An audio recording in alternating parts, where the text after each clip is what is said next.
नमस्कार दोस्तों, आप देख रहे हैं द खटाखट और मैं आपके साथ ही निर्मल वैष्णव। जैसे कि हर साल की तरह इस साल भी सोजित के अंदर होने जा रही है एक शाम गौ माता के नाम विराट भजन संध्या गोपुत्र सेना सोजित के द्वारा।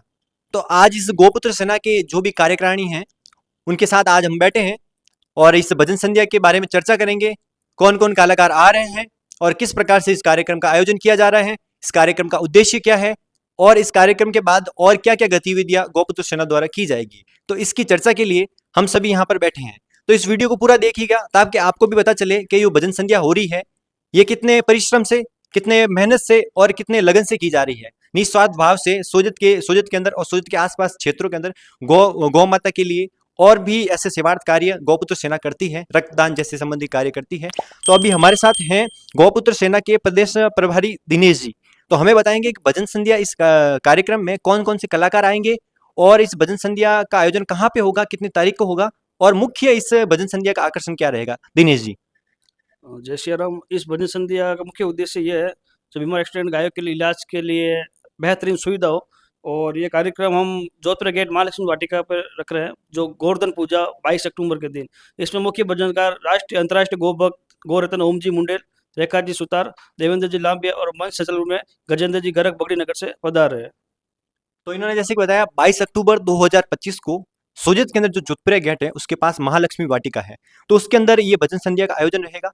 और इस भजन संध्या के मुख्य आकर्षण रहेंगे ओम जी मुंडेल और साथ ही रेखा जी सुतार जो कि सांचौर से हैं, और भजन कलाकार देवेंद्र जी लांबिया, और जो हमारे सोजत और बगड़ी क्षेत्र के सबसे अच्छे मंच संचालक हैं गजेंद्र जी गर्ग बगड़ी नगर, वो भी इस भजन संध्या में सम्मिलित रहेंगे। तो हमारे साथ हैं रवि जी, हाली जिला वरिष्ठ उपाध्यक्ष हैं। तो बताएंगे कि इस भजन संध्या का आखिर मुख्य उद्देश्य क्या है, जिस इस भजन संध्या का आयोजन किया जा रहा है तो इसका मुख्य उद्देश्य क्या है, क्या इस भजन संध्या के बाद में जो भी राशि आएगी तो वह कहाँ पे खर्च होगी और किस प्रकार से खर्च होगी। रवि जी मेवाड़ा। जय श्री राम, जय गौ माता। ये जो भजन संध्या हो रही है हमारे जो गौ सेवा धाम हॉस्पिटल दंदेड़ी में हॉस्पिटल चल रहा है उस मुताबिक कर रहे हैं। उस हॉस्पिटल में हमारे जैसे कि एक्सरे मशीन की ज़रूरत है। अभी जैसे कोई गौ माता का एक्सीडेंट होता है तो कोई फ्रैक्चर होता है तो सीधा उसकी मतलब जैसे पैर में कोई फ्रैक्चर आ गया सीधा पैर काटना पड़ता है। अगर हमारे यहाँ एक्सरे मशीन लग जाएगी तो हमारे को ज़्यादा एक तो गौ माता का ऑपरेशन कर पाएंगे और अपने जो इंसानों के होता है उसी प्रकार से ट्रीटमेंट होगा। और सेकंड है लेबोरेटरी, जिसमें गौ माता के जितने भी जांचें हैं, खून जांच, पेशाब जांच वगैरह सब वहीं पे होगी। और तीसरा है एक आईसीयू वार्ड बनाना है 100/60 का, तो 100/60 का एक आईसीयू वार्ड बनाने का भी है उद्देश्य। और चौथा उद्देश्य ये है कि सोलर प्लांट, अभी जैसे हमारे हॉस्पिटल में लगभग 50 से 60 हज़ार रुपये महीने का बिल आ रहा है, तो वो सोच रहे हैं कि 20 से 25 किलोवाट का एक सोलर प्लांट लग जाएगा, उसके बाद हमारे बिल में भी आसानी रहेगी।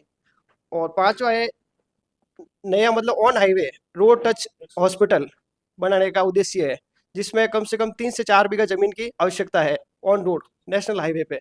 अगर ऐसे भी कोई भामाशा हो तो बता सकते हैं भाई कि जमीन दे सकते हैं गौ माता के लिए। जय श्री राम, जय गौ माता। तो जैसे कि रवि जी ने बताया कि इस भजन संध्या का मुख्य आयोजन है, तो आपको मोटे मोटे तौर पे बता देता हूँ कि गौ सेवा धाम हॉस्पिटल जो कि दंदेड़ी के अंदर बना हुआ है, एक्सरे मशीन, जिससे अगर कोई एक्सीडेंट वाली गाय है तो उसके एक्सरे के जरिए पता लगा सके कि कहाँ पर इसका फ्रैक्चर है, कहाँ पर हड्डी टूटी हुई है, तो तुरंत पता लग जाएगा, जिससे इलाज करने में आसानी रहेगी। दूसरा है गौ सेवा धाम हॉस्पिटल दंदेड़ी में गौ सेवा के लिए लेबोरेटरी, जैसे इंसानों के लिए होता है खून टेस्ट करके पता लगा सकते हैं कि कौन सी इसको बीमारी है, तो गौ माताओं को भी या किसी और पशु के भी उसके अंदर लेबोरेटरी के अंदर जांच हो जाएगी ताकि उससे हाथों हाथ पता लग जाएगा कि इसको क्या बीमारी है। और तीसरी चीज है आईसीयू वार्ड, शायद इस सोजत के आसपास क्षेत्र में तो कहीं ऐसा आईसीयू वार्ड नहीं होगा, तो मतलब सोजत अगर आईसीयू वार्ड है तो सोजत के आसपास कहाँ जाना पड़ता है अगर कभी भी ऐसे कोई गाय आ जाए तो। सोजत में अगर जाना हो तो जाटन में बना हुआ है, लेकिन अपने सोजत के आसपास कहीं भी पूरा तहसील में अपना तहसील में सोजत तहसील का एकमात्र गौ चिकित्सालय है जो दंदेड़ी में है हॉस्पिटल। एक ऑलरेडी आईसीयू वार्ड बना हुआ है 100/60 का, हमें एक और आवश्यकता है। तो आईसीयू वार्ड तो बना है, लेकिन जैसे कि इस एरिया में गायें ज्यादा आ रही है, जो कि एक्सीडेंट गए हैं, तो जगह कम है, आईसीयू वार्ड में भी थोड़ा छोटा है, तो ये चाहते हैं एक और बन जाए ताकि गौ माताओं की सेवा हो सके।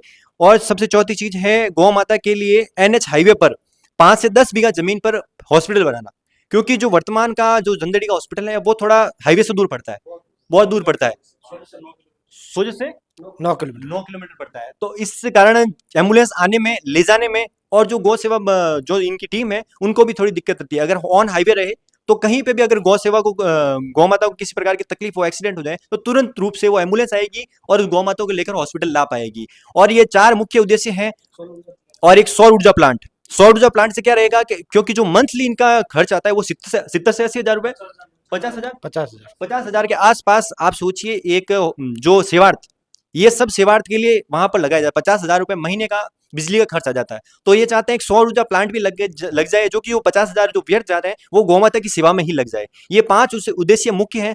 और हमारे साथ हैं गौपुत्र सेना के जिला अध्यक्ष मदन जी जोधा, जो कि बताएंगे कि अब आपको इस भजन संध्या को सफल बनाने के लिए आप किस प्रकार से सहयोग कर सकते हैं, और जो मैंने 5 उद्देश्य आपको बताए हैं उनमें आपका सहयोग कैसे रह सकता है। मदन जी। सहयोग तो सोजत की जनता करेगी जितना हो सके। सोजती जनता से ये अपील करते हैं कि भाई ज़्यादा से ज़्यादा यहाँ दान दे, जितना हो सके दान दे यहाँ पर। और सबसे बड़ी बात है कि जैसे कि भाई साहब ने कहा है दान दे, तो ऐसी देखिए एक चीज होती है कि दान देना, क्योंकि गौ माता, हम गौ माता को अपनी माता मानते हैं। जिस प्रकार हमारे माता पिता है, हमारे माता पिता को हम कभी दान नहीं करते, हम उनकी सेवा करते हैं, सहयोग करते हैं। तो आप दान की जगह सेवा सहयोग मानकर अगर इनका साथ देंगे, तो हर साल जो वर्तमान में सोजत के अंदर गौ माताएं जिस प्रकार से परेशान है और जिस प्रकार से एक्सीडेंट की गायें परेशान रहती है, तो वो मामले कम हो जाएंगे और हम जागरूक रहेंगे। तो सोजत के अंदर भी एक अच्छा हॉस्पिटल बन जाएगा नेशनल हाईवे पे। तो आप सभी से निवेदन है, 22 अक्टूबर 2025 एक शाम गौ माता के नाम विराट भजन संध्या, जो कि मां लक्ष्मी वाटिका जोधपुर गेट है। आप सभी लोग ज्यादा से ज्यादा संख्या में पधार कर इस भजन संध्या को सफल बनावे। और अगर आप 1 रुपये से लगाकर करोड़ों लाखों रुपए तक अगर दान करना चाहें या सहयोग करना चाहें, तो ये जो भी कार्यकारिणी हमारे साथ मौजूद हैं, इनसे संपर्क कर आप इनसे रसीद कटवा कर आप अपना सहयोग दे सकते हैं। ऐसी और अपडेट्स के लिए फॉलो करें द खटाखट को। और एक बात जरूर याद रखिएगा, 22 अक्टूबर 2025 एक शाम गौ माता के नाम जोधपुर गेट महालक्ष्मी वाटिका जरूर आइएगा।